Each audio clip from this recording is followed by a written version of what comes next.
नमस्कार सबैमा, म रोहन शर्मा अम्बाला विमान दुर्घटनाको भिडियो लिएर उपस्थित भइसकेको छु। कृपया भिडियो अन्तिमसम्म हेरिदिनुहोला। अहमदाबादबाट लन्डनतर्फ जाँदै गरेको एयर इन्डियाको उडान AI-171 एक बोइङ 787-8 ड्रिमलाइनर विमान सरदार वल्लभभाई पटेल अन्तर्राष्ट्रिय विमानस्थलबाट उडेको केही मिनेटमै दुर्घटनाग्रस्त भयो। यो दुर्घटना अहमदाबादको मेघानी नगरस्थित BJ मेडिकल कलेज परिसरमा भएको थियो। यो दुर्घटनामा कुल 260 जनाको मृत्यु भएको छ। यसमा विमानमा सवार 241 जना, 230 यात्रु, 2 पाइलट र 9 जना क्याबिन क्रू र जमिनमा रहेका 19 जना सामेल छन्। विमानमा रहेका मध्ये 1 जना मात्र जीवित भेटिएका थिए। यो विमान दिउँसो 1:39 बजे भारतीय मानक समय रनवे 23बाट उडेको थियो।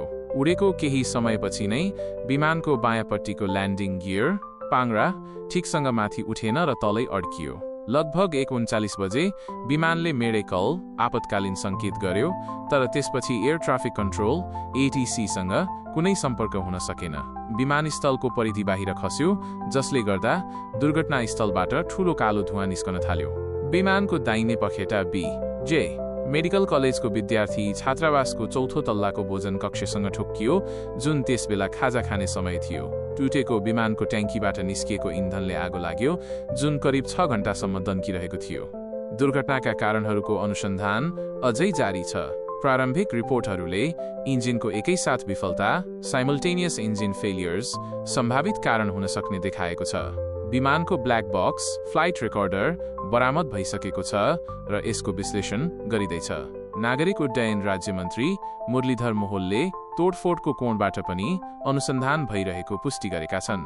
यसलाई एयर इन्डियाले सन् 2014 जनवरी 28 मा प्राप्त गरेको थियो र यसमा जनरल इलेक्ट्रिक GEN X1B67 इन्जिनहरू जडान गरिएका थिए। पाइलट क्याप्टेन सुमित सबरवाल 55 वर्षसँग 8200 घण्टाको उडान अनुभव थियो, जसमा बोइङ 787 मा 2600 घण्टाको अनुभव सामेल थियो। उहाँ एक प्रशिक्षक पाइलट इन्स्ट्रक्टर पाइलट पनि हुनुहुन्थ्यो। फर्स्ट अफिसर क्लाइभ कुन्दर 34 वर्षसँग 1100 घण्टाको उडान अनुभव थियो, जसमा बोइङ 787 मा 740 घण्टाको अनुभव थियो। यो दुर्घटना अहमदाबादका लागि एक दुखद घटना थियो, जसमा धेरै मानिसहरूको ज्यान गयो। अनुसन्धान पूरा भएपछि मात्र दुर्घटनाको वास्तविक कारण पत्ता लाग्नेछ।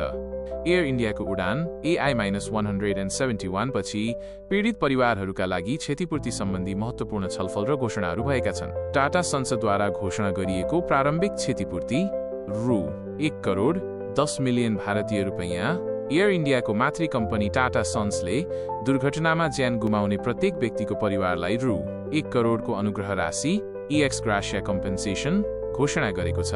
यसमा विमानमा सवार यात्रुहरू र जमिनमा ज्यान गुमाउनेहरू दुवै समावेश छन्। चिकित्सा खर्च कभर घाइते भएकाहरू, जसमा BJ मेडिकल कलेजका विद्यार्थीहरू पनि पर्छन्, उनीहरूको उपचार खर्च कम्पनीले पूर्ण रूपमा बेहोर्नेछ। एयर इन्डियाले मृतकका परिवार र एकमात्र जीवित बचेका व्यक्तिलाई रु 25 लाखको अन्तरिम भुक्तानी इन्टरिम पेमेन्ट घोषणा गरेको छ। यो अन्तरिम भुक्तानी टाटा सन्सले घोषणा गरेको रु 1 करोड भन्दा अतिरिक्त हो। यो अन्तरिम भुक्तानी तत्काल वित्तीय सहयोग प्रदान गर्न र तत्काल आवश्यकताहरू पूरा गर्नका लागि हो। एयर इन्डियाले यो रकम वितरण गर्न सुरु गरिसकेको छ र केही परिवारहरूले यो रकम प्राप्त गरिसकेका छन्। ज्यान गुमाएका बालबालिकाको संख्या दुखद रूपमा 260 जनाको ज्यान गएको थियो। मृतक बालबालिकाको लिङ्ग अनुसारको सटिक विवरण सार्वजनिक रिपोर्टहरूमा पूर्ण रूपमा उपलब्ध छैन।